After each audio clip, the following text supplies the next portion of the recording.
صاحب ہیں، محبت سے بلاتے ہیں، بہت زیادہ بلانے والے ہیں، ان کے ہاں چلا جاتا ہوں.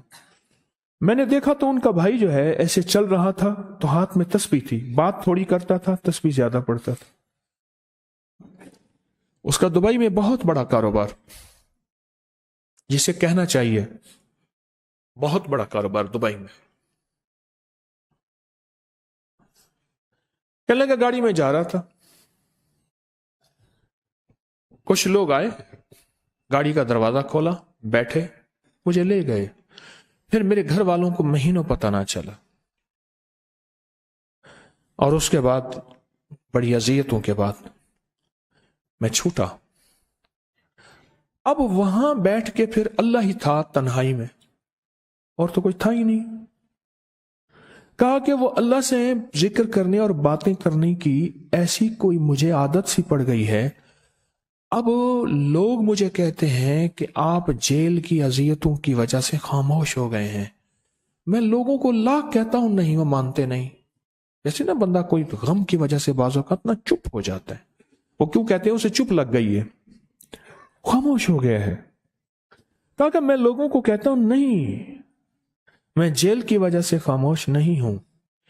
اس قید نے، اس جیل نے میرے اوپر جو آزمائش بھیجی ہے، اس قید نے اور جیل نے میرے اوپر جو آزمائش بھیجی ہے، اور میں پھر وہاں ذکر کا عادی بنا، دعاؤں کا عادی بنا، تسبیح کا عادی بنا، اعمال کا عادی بنا، اور وہ عادت سی پڑ گئی ہے. اور وہ عادت سی ایسی پڑی ہے کہ بس سارا دن اب اسی میں لگا رہتا ہوں، سارا دن اب اسی ذکر میں اور اسی یاد میں لگا رہتا ہوں.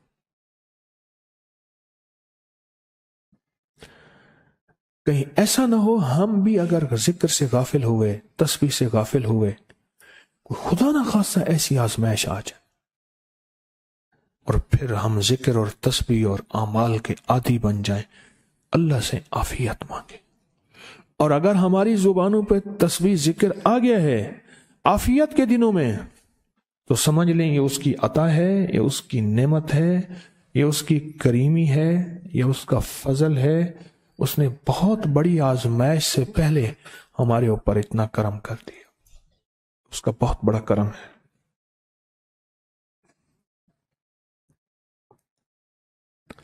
اس لیے اللہ جل شانہ کے حبیب کملی والے نے آزمائشوں سے پناہ مانگی ہے. اللہم انی اعوذ بک من جہد البلا، آزمائش، کوئی بلا آ جائے، ودرک شقا، شقاوت میں میرا نام آئے، بدبختی میں، یہ بھی آزمائش ہے.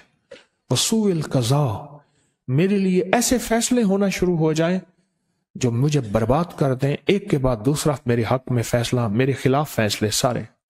وشماتت الاعداء، اور ایسا وقت میرے آزمائش نہ آئے کہ دشمن تالیاں بجائے، دشمن ہنسے اور میرا مذاق اڑائے.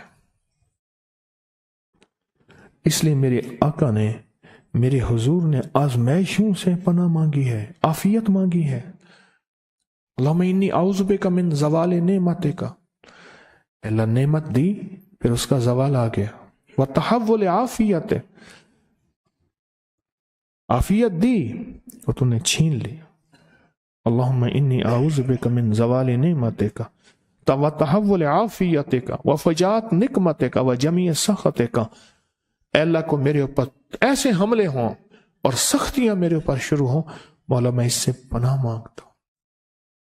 میں مانگتا کیا ہوں؟ ربنا آتنا فی الدنیا حسنۃ، اس سے دنیا کا بہترین پیکج مانگتا ہوں. وفی الآخرۃ حسنۃ، تو سے آخرت کا بہترین پیکج، شاندار، لاجواب، بہترین. ہاں، آزمائشیں، مصیبتیں، تکلیفیں، حوادث، حادثات، ناکامیاں، بیماریاں، پریشانیاں، میں نہیں مانگتا مولا. اللہم انی اعوذ بک من الہم والحزن. ہم کہتے ہیں ٹینشن کو، انزائٹی کو، اسٹریس کو، ڈپریشن کو، اندر غم ہے باہر پتہ ہی نہیں، اس کو ہم کہتے ہیں.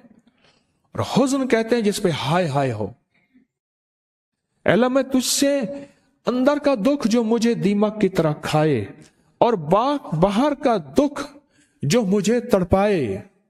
اندر کا دکھ کھائے اور باہر کا دکھ تڑپائے، اے اللہ میں اس سے پناہ مانگتا ہوں۔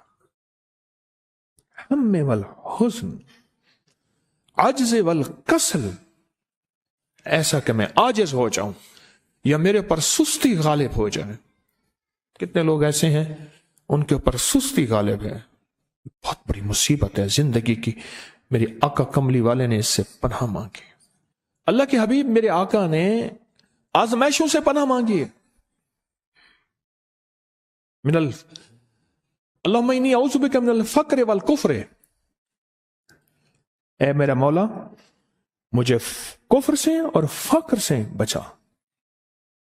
فقر ایسا، غربت ایسی آئے کہ میرے ذہن میں ہر وقت لوگوں کی جیبوں پہ نظر ہو، ہر وقت لوگوں کی جیبوں پہ نظر ہو۔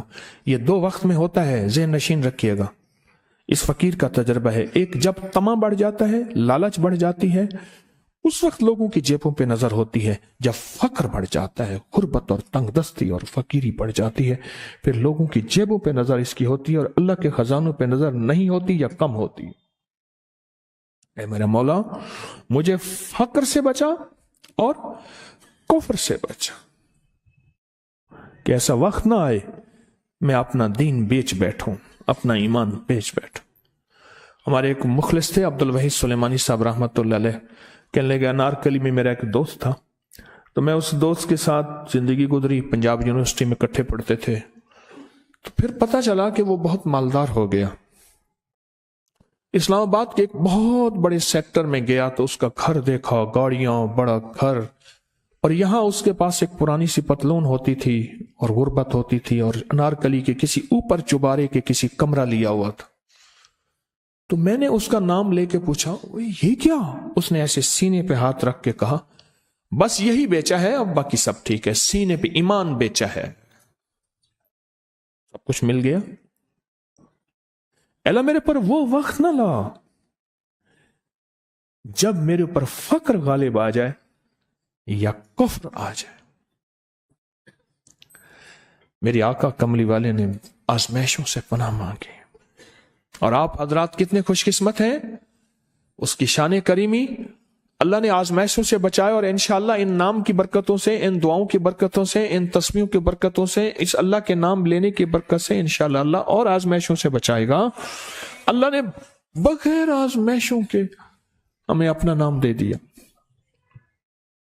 اپنے نام کی تسبیح دے دی، اپنا ذکر دے دیا، اپنی یادیں دے دی۔ کسی جگہ منہ سے اللہ نکل جاتا ہے، کہیں رحمان نکل جاتا ہے، کہیں بسم اللہ نکل جاتا ہے۔ ابو عبداللہ مغربی فرماتے ہیں میں نے رسول اللہ صلی اللہ علیہ وسلم کو خواب میں دیکھا، عرض کیا مجھے اللہ سے ایک حاجت ہے، کس وسیلے سے دعا مانگوں؟ عرض کیا مجھے اللہ سے ایک حاجت ہے، کس وسیلے سے دعا مانگوں؟ کوئی عمل بتا دیں، کوئی وسیلہ بتا دیں آقا۔ میں نے حضور سے خواب میں سوال کیا تو آپ نے ارشاد فرمایا جس کو بھی اللہ سے کوئی حاجت ہو اسے چاہیے وہ سجدے کرے، یعنی 2 رکعت ادا کرے، اور سجدے کی ہر رکعت میں 40 مرتبہ آیت کریمہ پڑھے، جو میں عمل میں بتایا کرتا ہوں، لا الہ الا انت سبحانک انی کنت من الظالمین۔ جب بھی کوئی مشکل ہو، الجھن ہو، پریشانی ہو، کوئی تکلیف ہو، کوئی مسئلہ ہو، تو میرے حضور نے فرمایا کہ تو ایسا کر،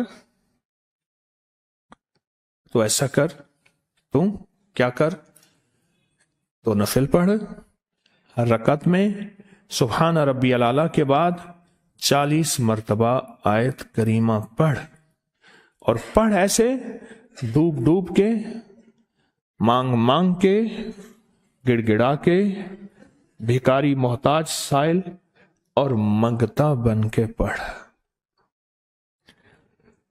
اور حدیث میں آیا کہ کوئی مصیبت زدہ اس کو نہیں پڑھتا جس کی مصیبت دور نہیں ہوتی۔ آیت کریمہ کو فرمایا کوئی مصیبت زدہ اگر پڑھ لے اس کی مصیبت دور ہوتی ہے۔